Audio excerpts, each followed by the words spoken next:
Senator, you issued a plan, a fairly comprehensive plan around this weeks and weeks ago. Where do you see things right now? What do you think is most pressing from your point of view as a senator? Look, the most pressing part is people's health. And so, as you've heard all evening, it's about making sure that the tests are available, that they are available for free. But remember, just a half step behind the physical crisis is the financial crisis. We've seen it in the stock markets. We've seen it in businesses closing, people out of work. And so we need to be pushing right now on a stimulus package.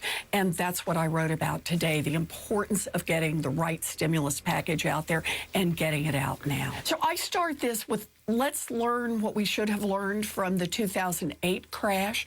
Part number one is when we do a stimulus package, it needs to be big enough to meet the moment. If we fail to do that, we're not going to get a second bite at it politically, and we'll have a very long and sluggish recovery if we don't get it big enough. So the number I focused on is $750 billion. Leader Schumer also picked up that number later on today and said that looks like a good number as the starting number.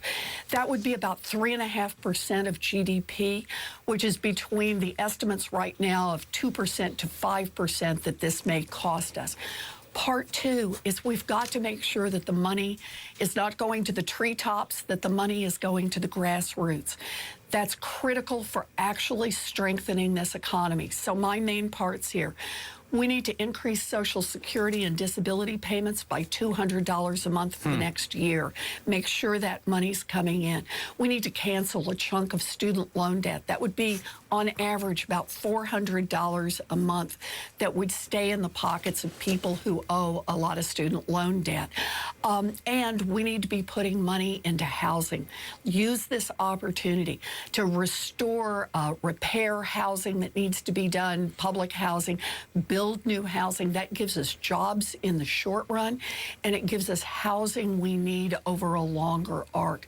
Those are the kinds of things we can do that will help strengthen this economy from the grassroots up, help rebuild this economy, and help stabilize it instead of having it crash further. And we need to start now.